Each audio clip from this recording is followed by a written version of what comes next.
the bell icon on the YouTube app and never miss another update.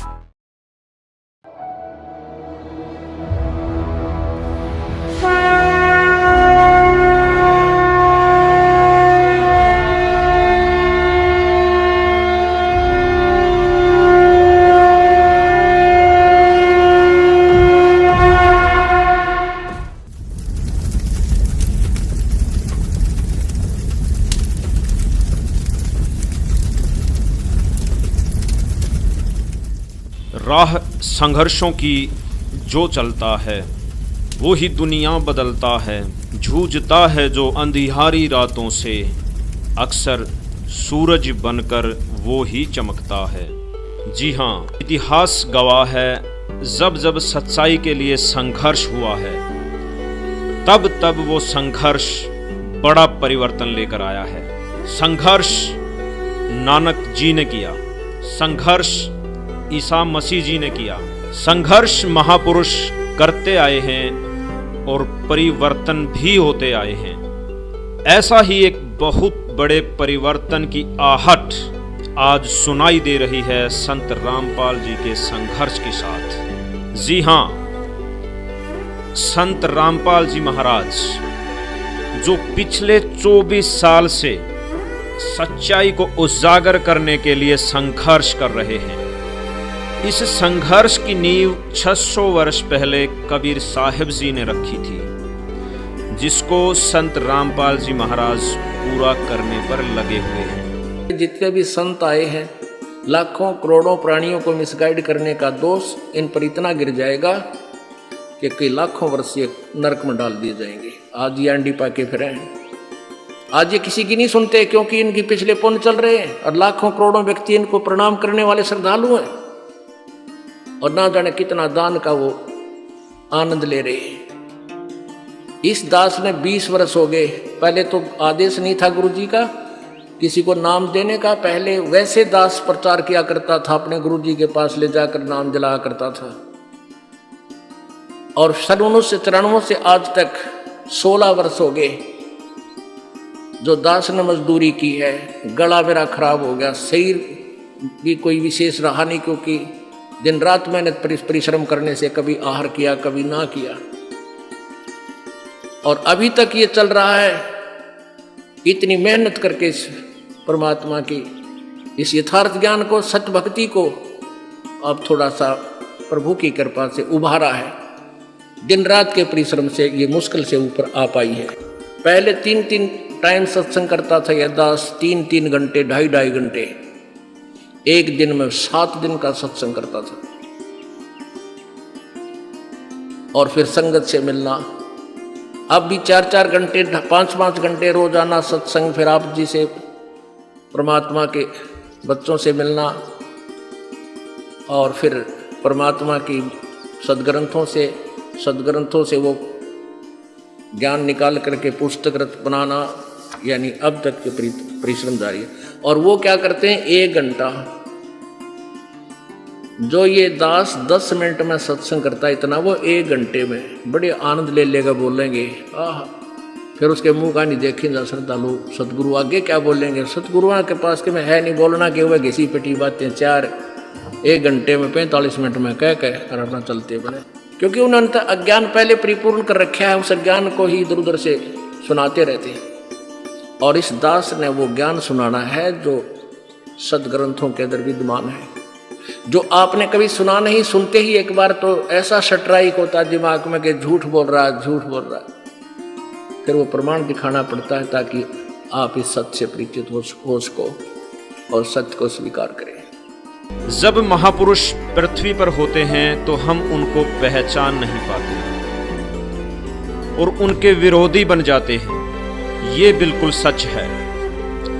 जैसे हमने 600 वर्ष पहले कबीर साहिब जी के साथ किया, जो स्वयं परमात्मा थे, आज वही इतिहास हम संत रामपाल जी का विरोध करके इसे दोहरा रहे हैं।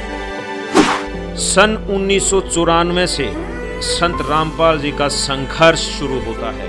सन 1994 के बाद संत रामपाल जी अच्छी खासी जूनियर इंजीनियर की नौकरी और खुशहाल परिवार को छोड़ विश्व की आत्माओं को जगाने में लग गए। इसके बाद उन्होंने दिन रात एक करके भक्त समाज को जागरूक किया और भटके हुओं को मोक्ष का रास्ता दिखाते हुए कभी पीछे मुड़कर नहीं देखा।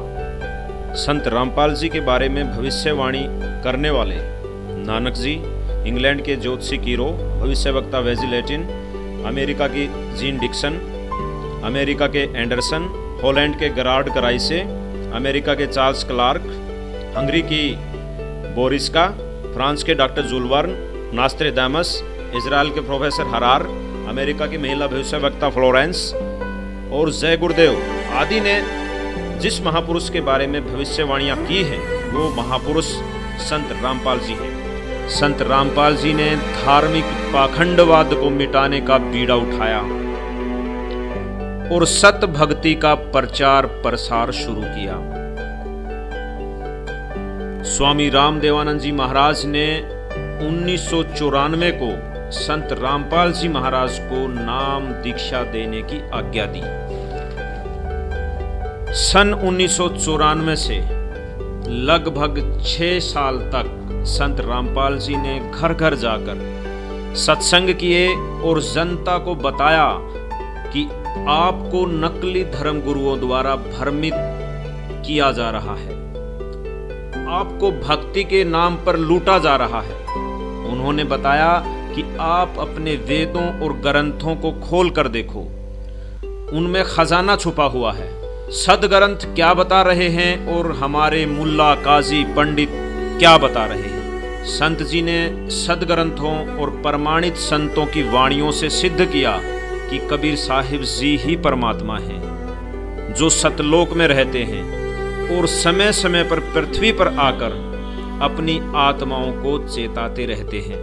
संत रामपाल जी महाराज ने जो भक्ति विधि बताई उससे लाखों लोगों के शारीरिक और आर्थिक लाभ मिलने लगे। जब से संत रामपाल जी महाराज जी से नाम उपदेश लिया हूँ तो साधना करते करते अभी मेरा जो HIV एड्स है वो बिल्कुल तरह से ठीक हो चुका है, मुझे कोई तकलीफ नहीं है। कैंसर की बीमारी ठीक 2 दिन के बाद होश आया था। तो ये रिपोर्ट है मेरा ऐसा पूरा ये सर पटा हुआ है 3 तरफ से। परमात्मा ही इलाज करते हैं और परमात्मा ने ही ठीक किया, जिससे श्रद्धालुओं की संख्या जल्दी ही लाखों में हो गई। लेकिन जब नकली धर्म गुरुओं ने देखा कि उनकी दुकानें बंद हो रही हैं, तो उन्होंने संत रामपाल जी को बदनाम करना शुरू कर दिया। आसपास की जनता को गुमराह करने लगे। आर्य समाज का इसमें मुख्य हाथ था, क्योंकि संत रामपाल जी ने आर्य समाज की पुस्तक सत्यार्थ प्रकाश को वेदों से तुलना करके उसको झूठा साबित कर दिया। आर्य समाज के नकली आचार्यों ने लोगों को भ्रमित करके सतलोक आश्रम करोथा पर हमला कर दिया। ये वाकया सन 2006 का है।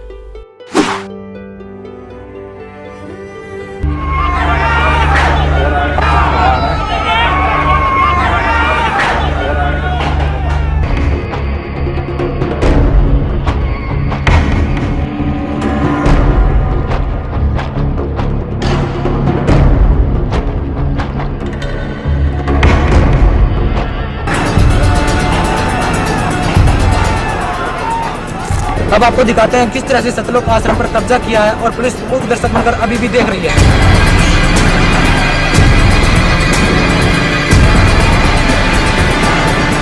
एक आतंकवाद जैसी स्थिति यहाँ पर बन चुकी है।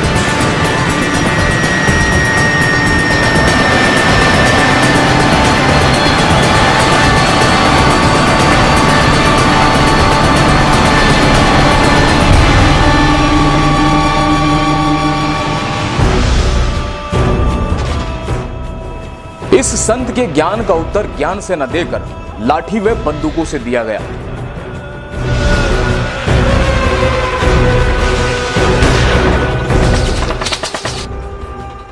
पुलिस की कोशिशों के बाद भी ये आश्रम की दीवारों तक पहुंच गए, जिसमें पुलिस और हमलावरों की मुठभेड़ में एक सोनू नाम के उपद्रवी की मौत हो गई।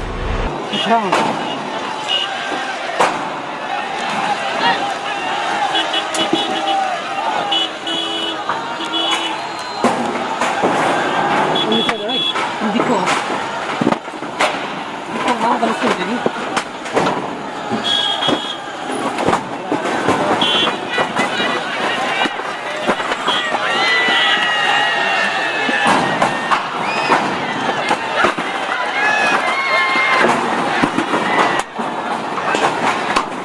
नाम धर्मवीर दास है जी। मैं जेल वार्डर हूँ, जेल डिपार्टमेंट में नौकरी करता हूँ। मैं जिस टाइम ये करौथा कांड हुआ उस टाइम रोहतक जेल पर वार्डर के पद पर था। तो फिर कुछ दिन के बाद पता चला भाई संत रामपाल जी महाराज रोहतक जेल में आएंगे। तो हमारी वहाँ पर ड्यूटी थी, हमने देखा, सोचा भाई यहीं बात करेंगे, आके पूछेंगे उनसे क्या ये वास्तविक सच्चाई है। उसके बाद फिर गुरु जी जेल में आए। जेल में आने के बाद वो दिन मैं उस दिन को बहुत खुशकिस्मत मानता हूँ कि उस दौरान मेरी जहाँ पर गुरुजी बंद थे वहाँ पर मेरी ड्यूटी लगी हुई थी। उसके बाद गुरुजी यहाँ से सुबह जैसे ही गुरुजी को मैंने नज़दीक ही गया, गुरुजियों ने मेरे से पूछ लिया कि भाई हवलदार कौन से गांव का है तू? माँ जी मैं कंडेला गांव का। हाँ, गुरुजी संत रामपाल जी महाराज ने मेरे ही बड़े भाई का नाम ले दिया। एक ओम प्रकाश है भाई, मेरा कंडेला का बहुत बढ़िया भगत है। देखो कितनी अखबार में कितने सुनने के कारण मैं अपने भाई को मना कर दिया कि मैं नहीं जानता। इतना बुरा प्रचार सुनने के बाद मैंने अपने भाई को भी खुद मारा, माँ जा भाई, मैंने ये कह दिया कि मैं नहीं जानता उसको। एक दिन मैं कैसेट सुन रहा था, रात के 9:30-10 बजे का टाइम था। तो एक कैसेट, इतनी मार्मिक कैसेट थी, उसमें मैं क्या बताऊँ, मेरे गुरुजियों के लिए मेरा हृदय फट गया था। वो परमात्मा सतगुरुदेव उन्होंने कहा कि इस दास की जीभ कट जाए अगर झूठ बोलता हो तो मैं इस परोपकार समाज के लिए एक हाथ छुड़ा रहा। तो एक दिन रात को 2 बजे मेरी ड्यूटी थी, मैं गुरुजियों के पास गया। तो गुरुजियों ने फिर बिठा के मेरे को कहा बेटा ऐसी भक्ति करनी चाहिए परमात्मा की। एक जैसे मुलाजिम आया वो मेरे साथ का साथी, उसने आते ही गुरुजियों से कहा, हंसते हुए कहा, जी आपको तो मिट्टी में मिला दिया। हमारे गुरुजी ने कहा हाँ बेटा मिट्टी में मिला दिया भाई। लेकिन ऐसा उदाहरण दिया हमारे गुरुजियों ने एकदम से सटीक, भाई जमींदार 40 किलो अन्न मिट्टी में मिलाता है, 70 मन उठा के ले जाता वहां से। वैसे तो इस पृथ्वी पर संत आता वो जेल में आना नहीं चाहिए वैसे तो, लेकिन इस संत को, इस दास को याद कराया करेंगे कि उन दुष्ट आचार्यों ने अपनी रोजी रोटी के लिए ऐसे संत को जिसकी आंखों में बिठाकर पूजा करनी चाहिए उसको जेल में डलवा दिया। ऐसा मार्ग जो पृथ्वी पर संत रामपाल जी महाराज जी चला रहे थे उस मार्ग को लगभग 2.5 वर्ष के लिए बंद करवा दिया। ऐसा मार्ग, हे परमात्मा, ऐसा गुरुजियों से वहां देखता जो गुरुजियों पर आरोप लगाए गए, ऐसे आरोप इंसान पागल होकर मर जाए, ये तो समर्थ परमात्मा है। जी हाँ, नकली आचार्यों ने जनता को गुमराह करके सतलोक आश्रम करौथा पर हमला करवा दिया। संत रामपाल जी महाराज के बिना कोई दोष 22 महीने जेल में गुजारे। तरह तरह की अफवाहें फैलाई गई। न्यूज़पेपर, प्रिंट मीडिया ने अफवाहें फैलाने में कोई कसर बाकी नहीं छोड़ी। लेकिन 22 महीने बाद संत रामपाल जी व उनके शिष्यों की जमानत होती है। सत कबीर दुआरे तेरे पर एक दास भिखारी आया। सत कबीर दुआरे तेरे पर एक दास भिखारी आया। और वो एक बार फिर आश्रम बरवाला हिसार में खुल जाता है।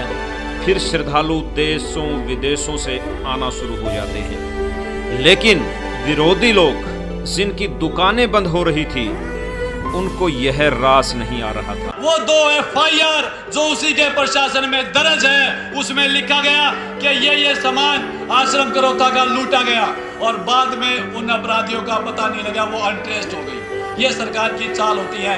पुलिस प्रशासन के अधिकार में करौथा आश्रम, उसमें चोरी, बाद में FIR दर्ज, अपराधियों का ना मिलना, फाइल बंद हो जाना। हमेशा सर्वोच्च न्यायालय का फैसला सिर माथे पर। 18 फरवरी 2013 को संत रामपाल जी महाराज की दया से वो दिन आया कि माननीय सुप्रीम कोर्ट ने वो याचिका खारिज कर दी और हाई कोर्ट के निर्णय को जारी रखा कि आप करोथा आश्रम को भक्ति मुक्ति ट्रस्ट को सौंप दे। भक्तों में खुशी की लहर दौड़ गई, लेकिन एक राक्षस कभी भी भक्तों की खुशी देखकर खुश नहीं होता। उसने ये देखा कि परम संत के परम भगत खुश है, उसने अपनी प्रशासन की चाल फिर शुरू कर दी। 7 अप्रैल 2013 का वो ऐतिहासिक दिन आया जिस दिन हमें अपना छीना हुआ, लुटा हुआ और हम पिटे हुए भक्तों को हमारा घर मिला। और 7 अप्रैल को हमें मिला आश्रम। 9 अप्रैल को भूपेंद्र हुड्डा की साजिश का शिकार हुए हमारे 300 बहन भाई बच्चे बुजुर्ग के दोबारा से 12 जुलाई 2006 करोथा कांड को फिर से दोहराया जाए और आश्रम दोबारा से छीन लिया जाए और फिर से लूटा जाए। सन 2013 में संत रामपाल जी को कोर्ट द्वारा सतलोक आश्रम सौंपा जाता है। परमेश्वर कबीर जी की सर्वसंगत परमात्मा का लाख लाख शुक्रिया करते हैं कि परमेश्वर ने आप जी का करोथा आश्रम वापस दिलवा दिया।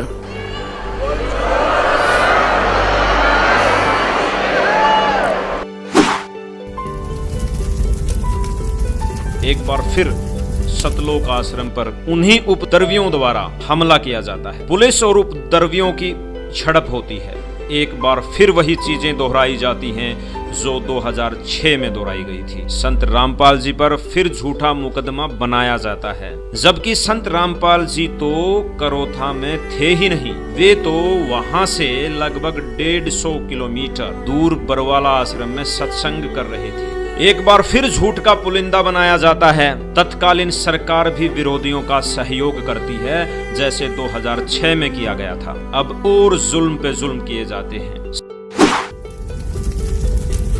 सन 2014 आता है। अब चौथी बार फिर आश्रम पर हमला किया जाता है। अब की बार हमला करने वाला खुद प्रशासन था, खुद सरकार थी। संत रामपाल जी के 6 शिष्यों को पुलिस मार डालती है। और इसमें सबसे बड़ी जो आश्चर्यजनक बात थी वो ये थी कि इनका दोष भी संत रामपाल जी पर गढ़ दिया जाता है, उनके शिष्यों के सिर लगा दिया जाता है। 18 नवंबर 2014 को ये हमला किया जाता है। सभी षड्यंत्रकारी ताकतें संत रामपाल जी के खिलाफ कार्य कर रही होती हैं। जैसे 600 वर्ष पहले कबीर परमात्मा जी के साथ तत्कालीन राजा ने किया था। संत रामपाल जी को झूठे मुकदमों में फंसाया गया, तरह तरह के आरोप लगाकर टॉर्चर किया गया।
कबीर परमात्मा जी ने भी यही बातें 600 वर्ष पहले हिंदू मुसलमानों को बताई थी, जो आज संत रामपाल जी महाराज बता रहे हैं। मैंने कहा आज हम एक ऐसे व्यक्ति की विराट छाया में खड़े हैं जिनके नाम का अर्थ होता है महान। कहते हैं पेशे से वो बुनकर थे, कपड़ा बुनने का काम करते थे, लेकिन अपने समाज के लिए वो ऐसी बातें बुनकर कहकर चले गए कि आज उनके बगैर भारत की कहानी अधूरी है। एक बात और, वे व्यक्ति आज से 600 साल पहले हुए और उनके बारे में यह भी कहा जाता है कि अगर आज वो होते तो ना जाने कितने मुकदमे हो गए होते उन पर। जी, उन्हें कबीर कहते हैं। जी हाँ, अनुपम खेर जी सही कह रहे हैं कि यदि आज कबीर साहिब जी होते तो वो जेल में होते, उन पर सैकड़ों मुकदमे होते, झूठे मुकदमे होते। अनुपम खेर जी, आपकी बात बिल्कुल सच है। कबीर साहिब जी ने भी पाखंडवाद के विरुद्ध आवाज उठाई और आज संत रामपाल जी महाराज भी पाखंडवाद के विरुद्ध आवाज उठा रहे हैं। ये स्वयं कबीर साहिब हैं और आज जेल में हैं, लेकिन जेल में होने के बावजूद संत रामपाल जी महाराज से लाखों भक्त जुड़ रहे हैं। दिन प्रतिदिन श्रद्धालुओं की संख्या बढ़ती जा रही है। संत रामपाल जी महाराज जल्दी ही इस विश्व को परिवर्तन करने वाले हैं। इनको कोई आम आदमी मानकर भूल न करें, इन्हें पहचाने, क्योंकि नानक जी के समय हम नानक जी को नहीं पहचान सके, कबीर साहिब जी के समय कबीर साहिब जी को नहीं पहचान सके। अब हम ये गलती नहीं करेंगे। संत रामपाल जी द्वारा दी गई भक्ति 1000 वर्ष तक चलेगी, जिससे मानव जाति का कल्याण होगा। 5550 तब ये शब्द होगा साचा। 5505 वर्ष, यहाँ देखना 171 पृष्ठ पे 5 सहंस, 5 सहंस माने 5000 और 500। जब कलयुग बीत जाए, महापुरुष फरमान तब जगतारण को आए।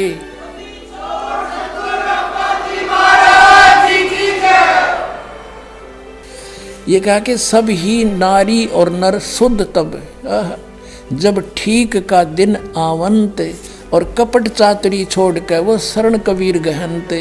बोलो सतगुरुदेव।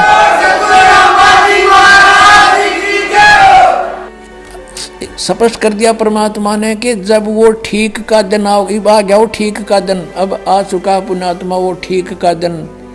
कहते हैं सब ही नारी नर शुद्ध, यानी सब बुराई त्याग देंगे। हाहाकार मचरी, लूट खसोट रिश्वतखोरी, दहेज ले लेके एक दूसरे को सता रहे हैं।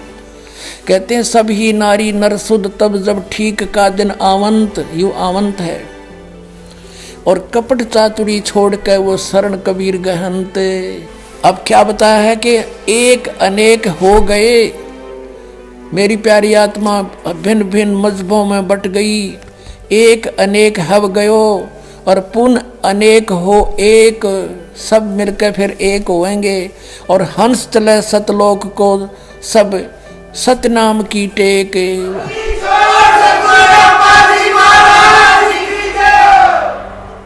तो यहाँ बताते हैं, तो ऐसे इसका अर्थ ये बनाया है कि घर घर बोध विचार हो, दुर्मति दूर बहाए, और कलयुग में सब एक हो गए और बरते सहज स्वभाव।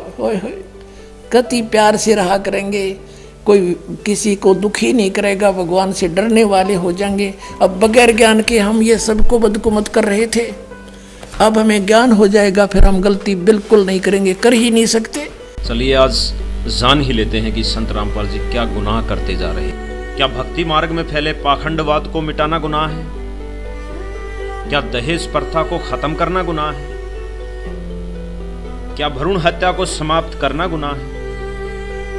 क्या मोक्ष का सच्चा रास्ता बताना गुनाह है? क्या विश्व भर से रिश्वतखोरी, मांसाहार और नशे को मिटाना गुनाह है? क्या स्वच्छ समाज का निर्माण करना गुनाह है?